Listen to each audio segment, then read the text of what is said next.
Medidas de dispersión. Bien, retomemos el ejemplo de la clase anterior, ¿sí? Tenemos dos grupos de personas con sus edades.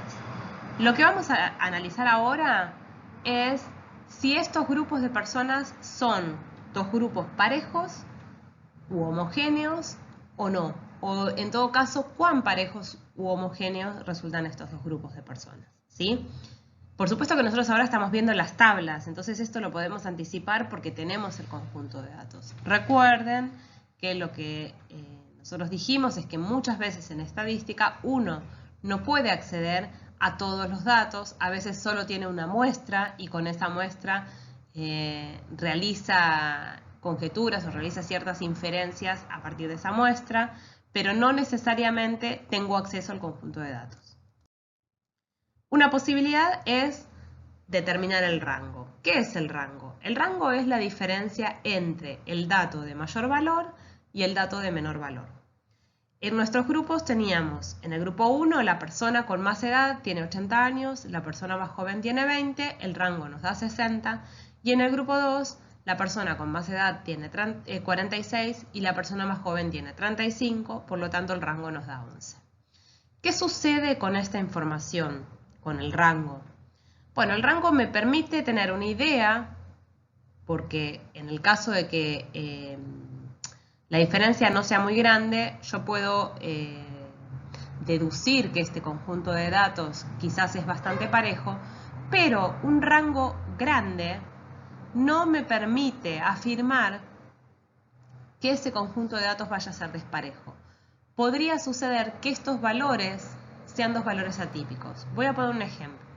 Si yo tengo un grupo de personas en el que una persona tiene 6 años, 20 personas tienen 43 y una persona tiene 80, ¿sí? En este grupo el rango es de 74 y sin embargo yo podría decir que este grupo es bastante parejo en edades, porque más allá de estas dos personas que son dos valores atípicos, o sea, un valor de 6 y un valor de 80, el resto de las personas tienen todos la misma edad. Es decir, el rango me permite saber si hay un valor muy chico y un valor muy grande, pero no me permite saber qué sucede en el medio, ¿sí? Como vimos que el rango no nos permite analizar efectivamente si la muestra es pareja o no, porque podría haber valores atípicos que hacen que el rango sea grande, pero que después el resto de los datos sean parejos, se utiliza también entonces la desviación estándar. ¿Qué es la desviación estándar? Es un cálculo que se determina mediante la fórmula que está en el libro en la página 120, que de algún modo me va a permitir saber cuán parejos son los datos respecto a la media. Es decir, la desviación estándar toma como referencia la media. Y lo que va a hacer es analizar si el conjunto de datos está muy lejos de esta media o no. De algún modo uno podría decir que lo que voy a medir es si puedo confiar o no en esta media que obtuve. Entonces, voy a desglosar un poquito la fórmula, más allá de que nosotros la vamos a usar y no vamos a entender demasiado de dónde viene. En esta fórmula aparece un símbolo que es como una M acostada, ese es el símbolo de sumatoria, y lo que indica es que voy a sumar muchas cosas, ¿sí? Entonces, para el cálculo de la desviación estándar, nosotros sumamos muchos números.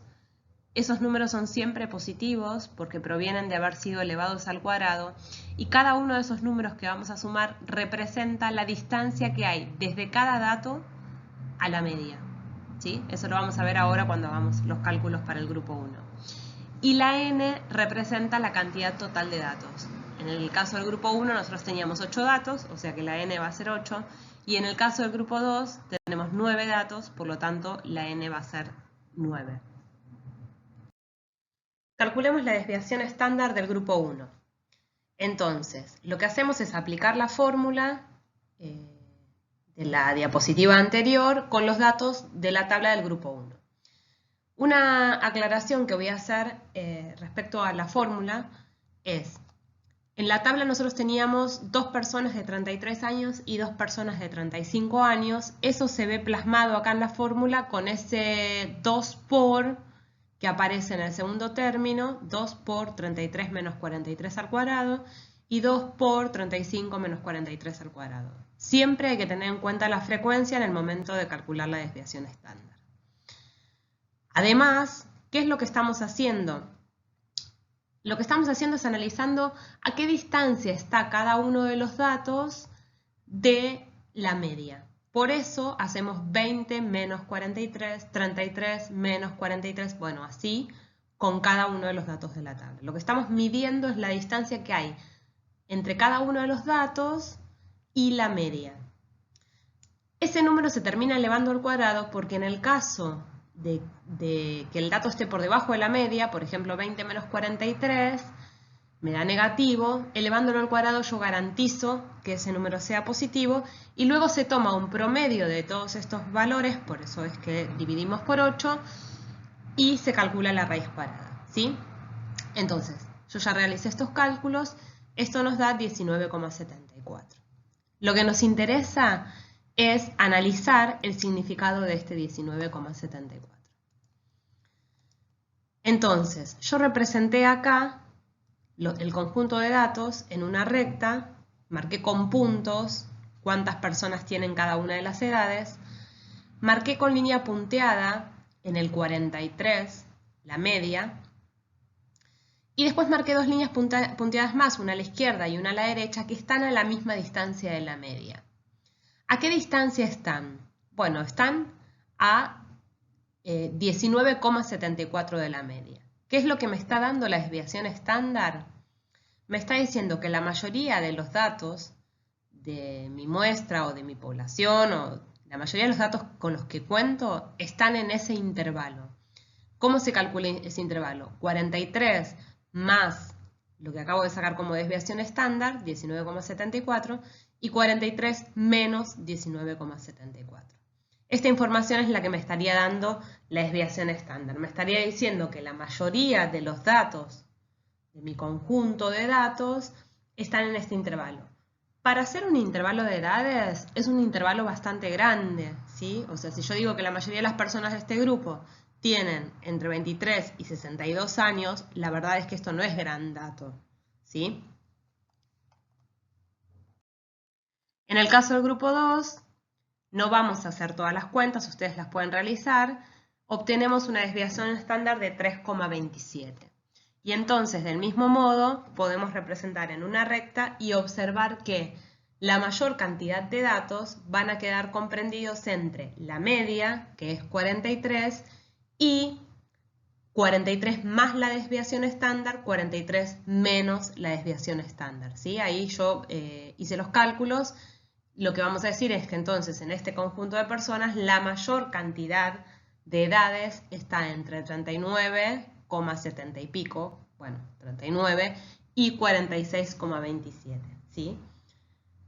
Esa sería la información que nos brinda la desviación estándar, es decir, nos da un intervalo en el cual tenemos la mayor cantidad de datos del conjunto.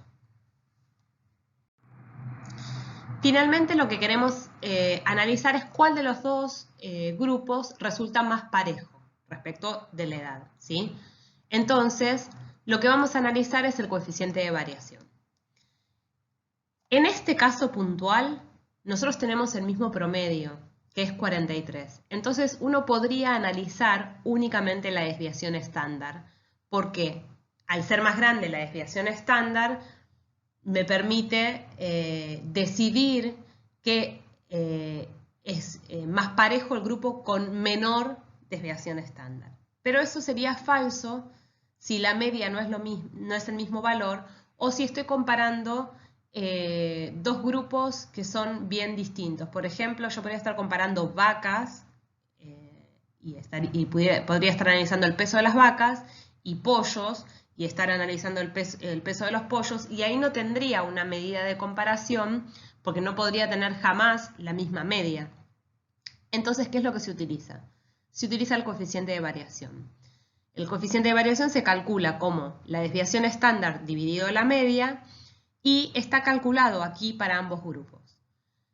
Cuanto menor sea el coeficiente de variación, va a ser más pareja esta muestra, porque entonces lo que está midiendo el coeficiente de variación es cuánto es este desvío, por ejemplo en el grupo 2, cuánto es este 3,27 respecto de la media, que es 43. Por eso hacemos esta división, ¿sí? O sea, en qué porcentaje me estoy moviendo respecto a la media, ¿sí? Por eso esta división es con respecto al valor de la media. Entonces, podemos obtener el número en decimal y si queremos obtener el número en porcentaje solo tenemos que multiplicarlo por 100. De este modo, concluimos que el grupo 2 es un grupo más homogéneo porque presenta una variación del 7,6%, mientras que el grupo 1 presenta una variación del 45,9%, es un grupo muy disperso. Aquí yo podría incluir el dato del rango, es decir, además en el grupo 1 tengo un rango de, creo que era 60, mientras que en el grupo 2 tengo un rango de 11, ¿sí? Sí, lo que puedo afirmar es que si el rango es pequeño, entonces la desviación estándar y el coeficiente de variación, en todo caso, va a ser un valor pequeño. Pero dijimos que el rango sea grande no garantiza que la muestra sea despareja. Podría tener dos valores atípicos y luego tener el resto de los valores parejos.